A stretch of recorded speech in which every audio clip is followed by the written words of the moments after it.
প্রিয় বন্ধুরা, আসসালামু আলাইকুম। আশা করি আপনারা সবাই ভালো আছেন। আজকে আমরা শিখব নোটপ্যাড এর ব্যবহার। আমরা যারা কম্পিউটারে প্রয়োজনীয় তথ্যগুলো নোটপ্যাডে টেক্সট আকারে লিখে রাখতে চাই, তারা এই নোটপ্যাডগুলো ব্যবহার করে থাকি। চলুন বন্ধুরা, কিভাবে নোটপ্যাডটি ব্যবহার করতে হয় সেটি জানি। নোটপ্যাডটি বের করার জন্য আমাদেরকে প্রথমে আমাদের সার্চ বারে গিয়ে নোটপ্যাড টাইপ করতে হবে, NOTE। যখন এতটুকুই টাইপ করব তখন দেখবেন আমাদের উপরে নোটপ্যাডটি অপশনটি চলে এসেছে। আমরা এখানে ওপেন নামে একটি অপশনে ক্লিক করলে আমাদের নোটপ্যাডটি রান হয়ে যাবে। আমরা আমাদের নোটপ্যাডটি মিনিমাইজ করা আছে, আমরা একটু বড় করে নেই।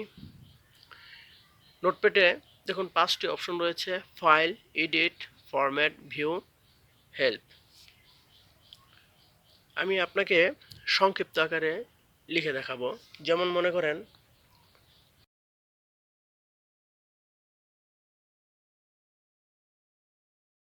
Facebook user.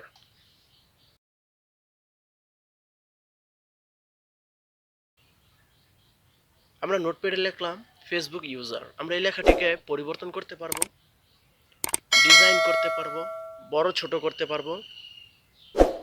সেটি করার জন্য আমাদেরকে সিলেক্ট করতে হবে। সিলেক্ট করে আমাদের ফরম্যাট অপশনে চলে গেলে এখানে দেখুন ফন্ট নামে একটা অপশন রয়েছে। এই অপশনটিতে একটি ক্লিক করলে দেখুন এখানে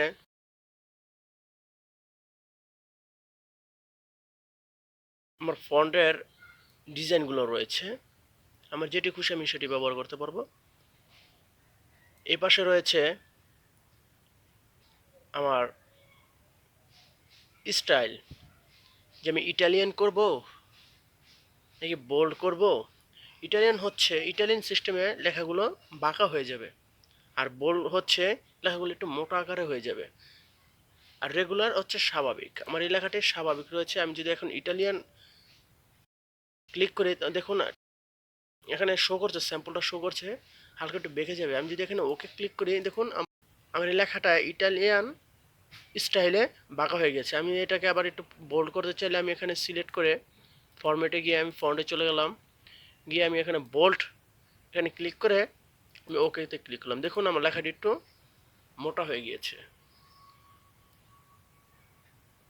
আমি এটাকে সিলেক্ট করে ফরম্যাটে গেলাম, ফন্টে গেলাম।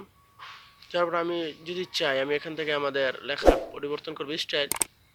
আমি এটার মধ্যে যদি ক্লিক করি, ওকে দিলাম, দেখুন আমার লেখাটা একটু পরিবর্তন হয়ে গেল, কি সুন্দর দেখাচ্ছে। আমি এটাকে সিলেক্ট করে আমি আরেকটি স্টাইলে ক্লিক করব, করবেলে ক্লিক করলাম। দেখুন এটা আবার আরেক স্টাইল। আমি যদি এটাকে আমার পরিবর্তনকে আরেকটা করি,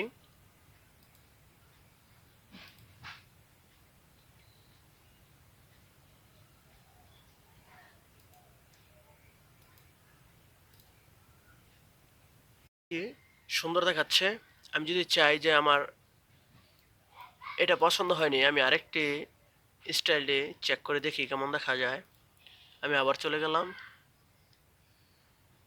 এই ফরম্যাটে একটি ক্লিক করলাম, দেখুন এটা কিরকম দেখাচ্ছে। এখন আমাদের যে স্টাইলটি আমাদের পছন্দ হবে আমরা সেই স্টাইলটি ব্যবহার করতে পারবো। বুঝছেন বন্ধুরা? আশা করি আপনারা বুঝতে পেরেছেন কিভাবে ফন্টের স্টাইলগুলো পরিবর্তন করতে হয়। এখানে বন্ধুরা অসংখ্য স্টাইল রয়েছে, আপনার যেটি পছন্দ আপনি সেটি ব্যবহার করতে পারবেন। আশা করি বন্ধুরা বুঝতে পেরেছেন। এখানে আমাদের রয়েছে ডান পাশের সাইজ, আপনি কত সাইজটি আপনার লেখাটি করতে চান সেটি করতে পারবেন। মনে করেন আমি 8 যদি ক্লিক করি লেখাগুলো একেবারে ছোট হয়ে যাবে।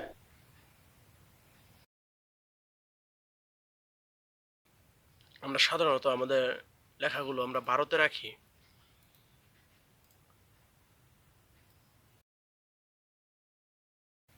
আমি চাই আরেকটু বড় করতে, ফন্টে চলে যাব। আমি এখান থেকে 16 ক্লিক করব। দেখুন আমাদের লেখাটি আরেকটু বড় হয়ে গিয়েছে।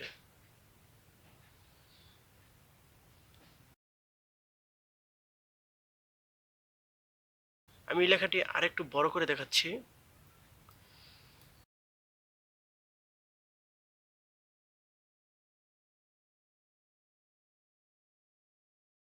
মনে করুন আমি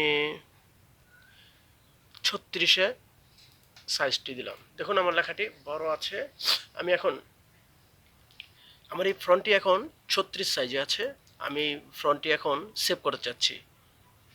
সেভ করতে হলে আমাদেরকে পুরোটা সিলেক্ট করতে হবে না, আমাদেরকে এই ফাইলে চলে যেতে হবে। ফাইলে গিয়ে সেভ অ্যাজ এই অপশনটিতে একটি ক্লিক করলে এখানে দেখুন ফাইল নেম, আমরা কোন নামে এই টেক্সটটি লিখব। মনে করুন আমি এই টেক্সটের নাম দিলাম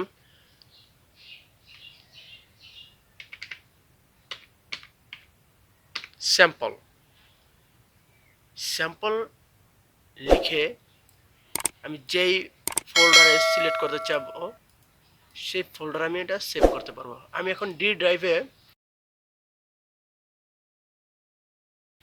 ড্রাইভের এই অপশনে আমি এই টেক্সটটি ডি ড্রাইভে সেভ করতে চাচ্ছি। আমি এখানে সেভ অপশনে যদি একটি ক্লিক করি, আমার এই টেক্সটটা ডি ড্রাইভে সেভ হয়ে গেছে। চলুন আমরা দেখে আসি। আমরা আমরা দিস পিসিতে চলে যাব, তারপর ডি ড্রাইভে চলে যাব। দেখুন স্যাম্পল টেক্সট, এখানে যদি আমি ক্লিক করি তাহলে আমাদের এই যা লিখেছিলাম আমরা আমাদের স্যাম্পলটা টেক্সটটা রয়েছে। আশা করি বন্ধুরা আপনারা বুঝতে পেরেছেন।